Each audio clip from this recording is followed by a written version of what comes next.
welcome to the fourth dailies edition of CityCast. I am Puran Chaudhary. And I am Antara Gupta, and here are the top headlines. WhatsApp moves Delhi High Court to challenge IT rules. Unseasonal rain destroys wheat crops in Pithorakar. COVID-19 protocols flouted at Kanpur's Ramadan festival. Houseboats incur losses due to less visitors. Now to the main stories. A Singapore-flagged cargo vessel near the Colombo beach is raising concern about a severe oil spill. Our reporter Sejal with that story.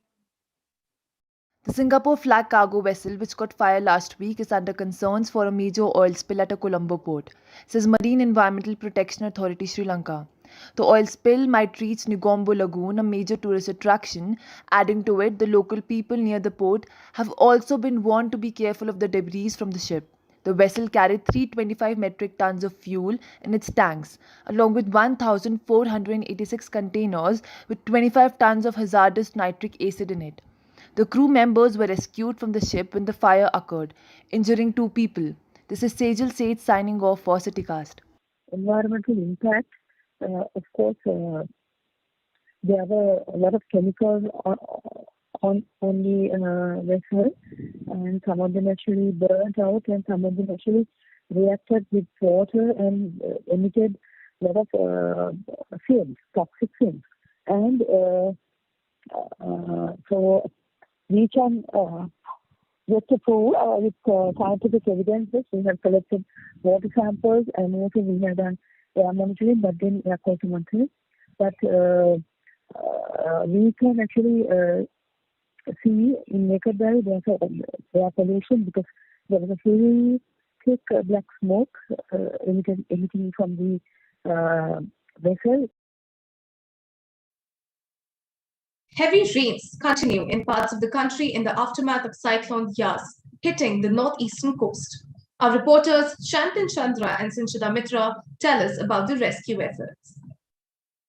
The Odisha Meteorological Department says there are chances of heavy rainfall today as well. Till now, trees have been damaged and 2 people have died due to the cyclone. Officials from the department say they are still collecting the data on amount of damage caused by the cyclone. अभी भी झारखंड में deep depression है. ओडिशा में अभी north Odisha में heavy rainfall होगा आज भी. ओके. अभी आज डैमेज होने का कोई चांसेस नहीं है. जो हो गया कल हो गया. Despite predictions of heavy rainfall, the Special Relief Commission of the state says they will go ahead with the relief operations as planned. It is all relief operations are going on in as per the scale, and it is being provided to all the persons who are identified as affected by the cyclone. More than 3 lakh homes were destroyed and 1 crore people were affected. A resident of Odisha says the last 24 hours were difficult as the continuous windstorm made them anxious. Damage to खाली टिके रास्ता वास्ता block हो जाइछि गछ गछ पड़िगी खाली गछ गछ जोर पवन रे भांगी रास्ता ब्लॉक होइछि आ घर ऊपर पड़ी घर टिके भांगी जाइछि. Odisha Chief Minister Naveen Patnaik on Wednesday announced 7-day relief for the families of 180 villages affected by the cyclone. He conducted an aerial survey of the cyclone affected areas today. The ongoing battle between social media and Indian governments escalate. Our reporter Kanishka Kohli will tell us more. WhatsApp filed a lawsuit against the Indian government in Delhi High Court to block the regulation coming into force. WhatsApp has asked Delhi High Court to declare that new IT rules violate the privacy rights, as it required social media sites to identify the first originator information. This adds to the ongoing tension between social media and the government.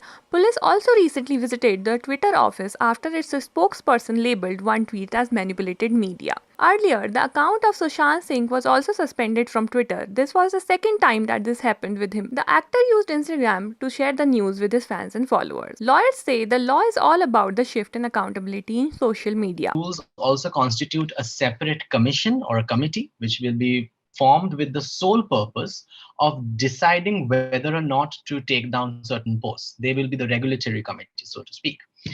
And if the social media platforms do not comply with these particular guidelines, then the government has declared that they will lose their intermediary status, which essentially means that if they lose this particular status, they themselves can be prosecuted in the future for any objectionable post. What WhatsApp is saying is that if this particular end-to-end encryption is lifted, what the government is asking from them, which is to trace the originator of any particular message, that would violate the right to privacy. Lawyers also say the lack of clear guidelines as to where such orders can be made is a matter of concern. This is Kanishka Kohli for CityCast. Antiguan PMO has asked the Dominican government to deport Mehul Choksi directly to India. The fugitive jeweler is currently in custody of the Criminal Investigation Department in Dominica. Our reporter Shreya Asopa brings us the updates. Mehul Choksi is one of India's most wanted in connection with 14,000 crore Punjab National Bank scam. Agency reports say he is currently held by Dominican CID department. A manhunt was launched by Antigua police as Choksi went missing from Caribbean island nation. Choksi and his nephew Nirav Modi were accused of illegally moving public money from PNB Bank using fraudulent letters of undertaking. Mehul Choksi fled in 2018 from India as he was under investigation by the CBI and Enforcement Directorate. He would be under police custody once he returns to India. As Mehul Choksi is not a citizen of Dominica, he can be deported to India. This is Shreya Sopa reporting for CityCast. Stay with us as we bring you special stories on business.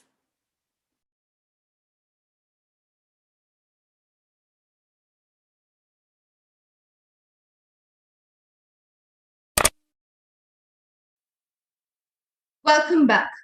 We turn our focus to the economy. The RBI in its annual report says inflation remains high. We also look at the state of startups in our country.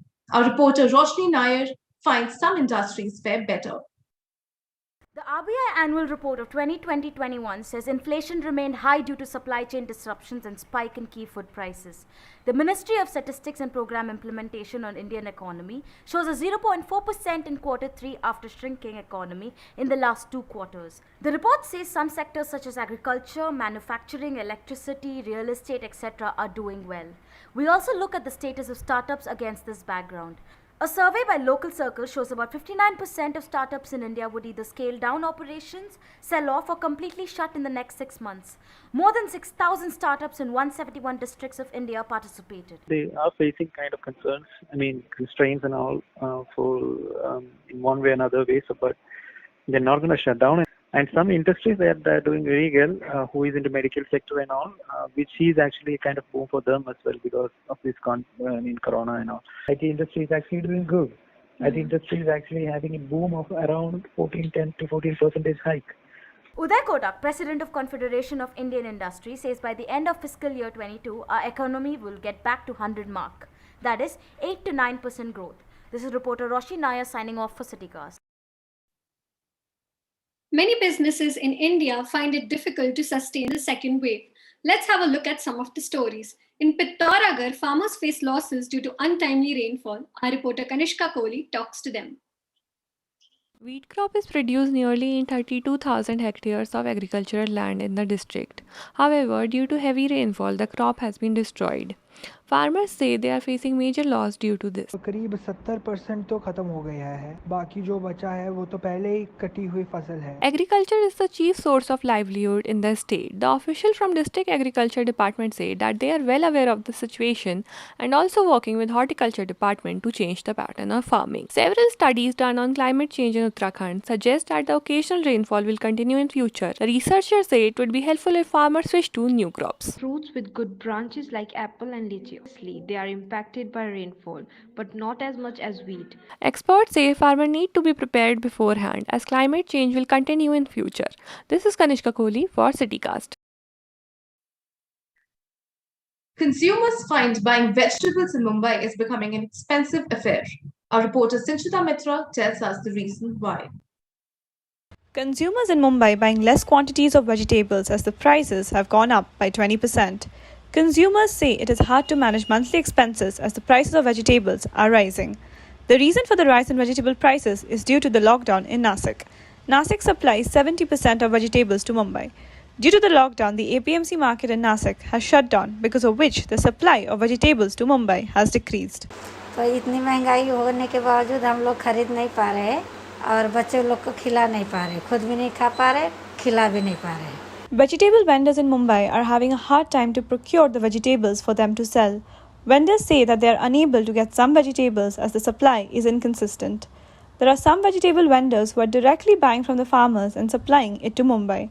However, not all vendors are able to do so. Because I am a vendor and customer is coming to me for some product, and if I am not making it available to him, definitely customer will shift to some other vendor, and I will miss my business. The APMC market in Nasik is also facing losses of 2 to 3 crores per day. An official from the APMC says there used to be 70 vegetable trucks which were going down to Mumbai every day. But now there are no trucks due to the lockdown. Option होता है उसके लिए time देना चाहिए 2 घंटे के बाद एक ऑप्शन करना चाहिए. The APMC officials say if the supply isn't back to normal soon, then the prices of vegetables will rise even further. Thus, the government needs to allow some relaxations to the APMC. This is Sanchita Mitra for CityCast. Moving on to a different part of the country. In Uttar Pradesh, we find sawmill owners see a decrease in income as furniture becomes a non-essential commodity. Our reporter Tarab Zaidi will tell us more. Due to fall in demand for furniture, the wood industry is seeing a downfall in business. Workers related to the industry go through a tough time. While many have left jobs, few remain because they have no other way. 3 साल पहले जो business चलता था जो 15-20 लाख रुपए साल का, वो ये समझ लीजिए कि इस साल ना के बराबर रहा है. इतनी भी नहीं पैसे हुए कि जो है लोगों की सैलरी दे पाए. As there are no marriages or big orders, business has remained down. The workers who were paid 20,000 rupees a month can hardly be paid 8,000 a month, Mohammad Sajid added. समझिए कारोबार 10% रह गया है. नहीं आ रही तो मशीनों पे कट नहीं पा रही है. तो जो इसको सप्लायर है उनके पास नहीं जा रही है. फर्नीचर वाले जैसे हैं. From people working on sewing machines to the carpenters, all are affected, mentioned the industry sources. The auction of wood is on halt as the government has restricted gatherings. Lucknow contractors who get wood from various auction depots on Kursi Road in Gorakhpur, Bahraich, etc. are not able to reach these stations due to lockdown, said Azam Khan, who owns a plywood mill. There are around 6 sawmills in an area, 10 to 12 plywood mills and more than 40 furniture manufacturers, all struggling with almost no income. हम तो नहीं है मगर labour के जो है काम देने के लिए हम लोग को जो है ये काम करना पड़ता है. शोरूम बंद है तो आदत बिकेगा कहाँ. The manufacturers see no chance of increase in sales as long as COVID-19 continues to stay in picture. This is Tarab Zaidi reporting for CityCast. We'll take a short break and be back with more updates on the pandemic.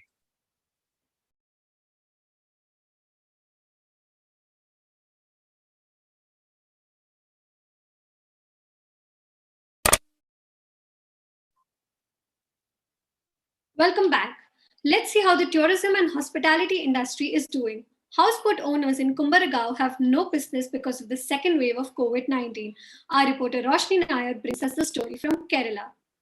The Kumbaragaon District Tourism Promotion Council has registered 833 houseboats. Most of them face tremendous losses. Kunyukuttan, owner of Vadakkanappan Houseboat, says his business is running on 90% losses as he's sustaining with saving. He added that he had to spend over 2 lakh rupees to maintain his boat as it was unused during the lockdowns. 90% നഷ്ടം തന്നെയാണ്. Maintenance ഒരു 2-3 ലക്ഷം രൂപ ചെലവാക്കിയാലേ പിന്നെ രണ്ടാമത് ഓടുന്നത്. ഇതിന് മേളിലിട്ടിരിക്കുന്ന bamboo അത് നഷ്ടപ്പെട്ടു പോകും. രണ്ടാമത് ഇതിന്റെ പെയിന്റിംഗ് അകത്തെ പെയിന്റിംഗ് എല്ലാം. Domestic customers who were regular visitors of houseboats fear exposure to the virus and are not travelling. Even if I want to go for a holiday, I will have to go and get the negative reports for everyone. I would rather wait for things to get back to normal than travel right now. Kerala government had offered grants of rupees 80,000 to rupees 1,20,000 for the registered owners of houseboats owing to the lack of business. However, not all houseboats are beneficiaries of the grant. ഇനി ഞങ്ങൾക്ക് മുന്നോട്ട് പോകണമെങ്കിൽ ഗവൺമെന്റിന്റെ help ഇല്ലാതെ പോകാൻ പറ്റില്ല. മാസം വരെ ലൈസൻസ് വാല്യൂഡ് ആയിട്ടുള്ളവർ 10% ആൾക്കാർക്ക് പോലും കിട്ടിയില്ല കാരണം ആ ലൈസൻസിന്റെ ഒരു വാലിഡിറ്റി പ്രശ്നം വന്നുകൊണ്ട്. The Kerala Houseboat Association says the only time in which the industry can revive is when the caseload decreases and majority gets vaccinated. This is reporter Roshni Nair signing off for CityCast. Kulu's homestay business is in ruins. Our reporter Sejal Seth will tell us more on this. The people who run homestays in Kullu are facing hardships as they have no income since the onset of a lockdown in Himachal. There are around 4,000 homestays and there are lakhs of people whose livelihood depends on it. ये जो यहाँ पे season है वो मई जून अप्रैल मई जून रहता है, तो main अगर वही ना चला, वो लास्ट ईयर भी नहीं चला है, वो इस साल भी नहीं चला है, तो इफेक्ट तो बहुत ज़्यादा रहा है।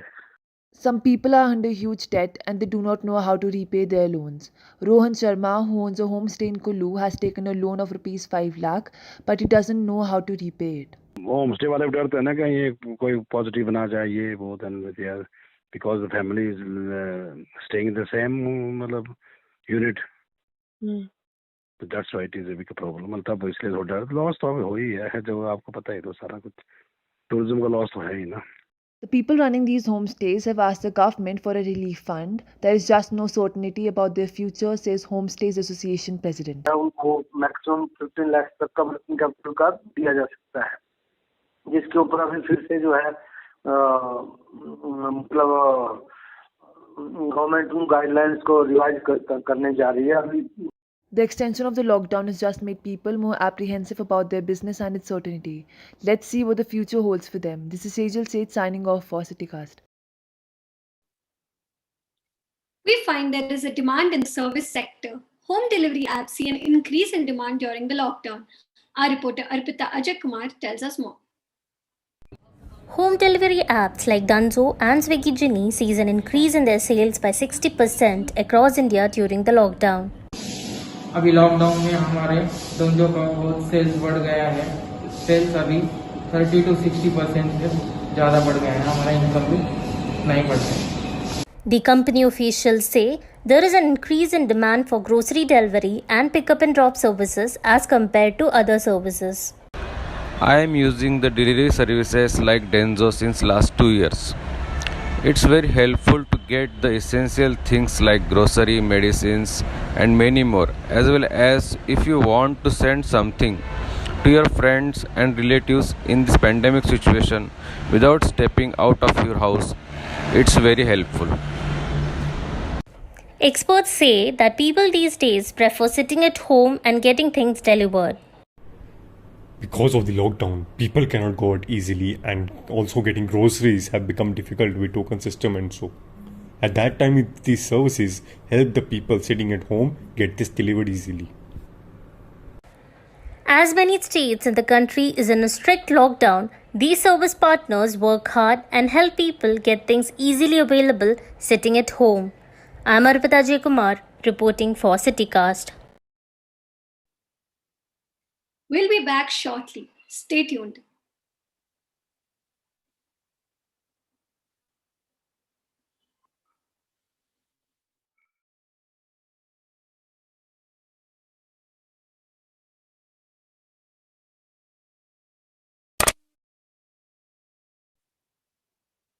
Welcome back.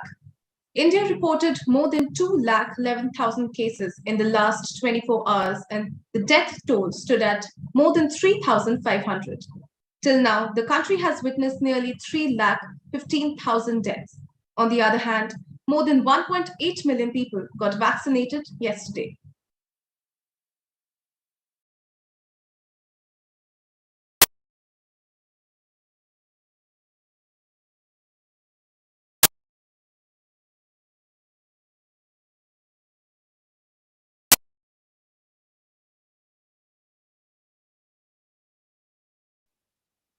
The IMA writes to the PM protesting against Ramdev's statement. They also filed a case of defamation against the Ramdev Baba. Our reporter Amna tells you more. This development on the case comes after the Indian Medical Association Uttarakhand slapped a defamation case of 1,000 crores against Ramdev Baba. Arrest तो किसी उनका बाप भी कोई नहीं कर सकता स्वामी रामदेव को, लेकिन एक शोर मचा रहे हैं कि quick arrest Swami Ramdev, quick arrest Swami Ramdev, कभी गिरफ्तार रामदेव। अब चलाते रहते, चलाने दो, तुम अपने लोगों को भी थोड़ा सा बीच बीच में अब ये प्रैक्टिस हो गई है। Earlier, a video had surfaced of Ramdev Baba where he made comments that people are dying of COVID because of allopathy treatments. The yoga guru had made several controversial comments in the past as he called Coronel the cure of COVID. This is Amna Karimi reporting for the CityCast. While the number of cases continue to alarm, we find that social and religious events like Rang Milan attract thousands, flouting COVID norms. Let's see more on the same. Amidst the lockdown, event managers of the famous Rangmilan host a party to celebrate the 10th anniversary of the event. With over 500 invitees, the gathering is flouting COVID norms. The event managers claim that the local authorities were informed about it. However, people who are attending the event state that there isn't any COVID protocol in place. It's a gathering, people play with color. 3 साल से आ रहे हैं रंगों से खेला जाता है ये इसका 10th anniversary है काफी लोग आएंगे. The event managers, however, state differently. They say that the local authorities have been informed and all the protocols are in place. All protocols were followed. It was like a small gathering. We didn't do any bigger event. We followed all the local protocols and everything. Despite the claims, none of the COVID norms were in place with little to no social distancing. This is Antara Gupta signing off for CityCast. Waste collectors in Bangalore are exposed to waste from those in home quarantine while collecting garbage from door to door. Let's have a look. There are 4,646 auto tippers in the city who collect waste from houses in 198 wards. These auto drivers go from house to house and collect waste on different days for wet and dry collection. However, many of them were seen not following COVID protocols. They did not have mask on, no gloves and no boots either. ಒಂದೊಂದ್ಸಲ ಹಾಕ್ತಾರೆ mask ಇಲ್ಲ ಅಂದರೆ ಮೂಗು ಕೆಳಗೆ ಹಾಕ್ತಾರೆ most of the time gloves ಹಾಕಲ್ಲ maintain ಮಾಡಲ್ಲ clean ಏನು ಮಾಡೋದು. These auto tippers come under the purview of BBMP. Last week, new gloves and masks were distributed to them along with sanitizer bottles. These workers are at a high risk of contracting the virus as they are the ones that segregate the waste before it goes to the landfill. पूरा मिलता है, mask gloves देता है, sanitary bottle देता है, सब कुछ देता है. इसके टाइम पे पहले अभी ड्यूटी खत्म हो गया ना, जा रहा है अनलोड को तभी काट देता. अच्छा ड्यूटी में रहता है तो भी डाल देता, मास्क डालता है, सैनिटरी बॉटल डालता है. The city generates over 3,700 tons of waste every single day that compactors take to the Belhalli for burial. The civic body claims that they have reserved a few beds in government hospitals for these frontline workers. Since the pandemic started, more than 30 Paura Karmikas have succumbed to COVID-19. Given them safety gear, whatever they requested, they have all done, madam. We have given sanitizer, we have given uniforms, we have given. If hygiene is not followed by these waste collectors, it can cause a lot of harms not just to them but also citizens at large. Collecting waste with bare hands can also cause harmful diseases like HIV, typhoid and cholera. This is reporter Puran Chaudhary for CityCast. That's all for today. See you tomorrow at the same time for stories in lifestyle and entertainment. Log on to www.citycast.in for more such stories. Thank you.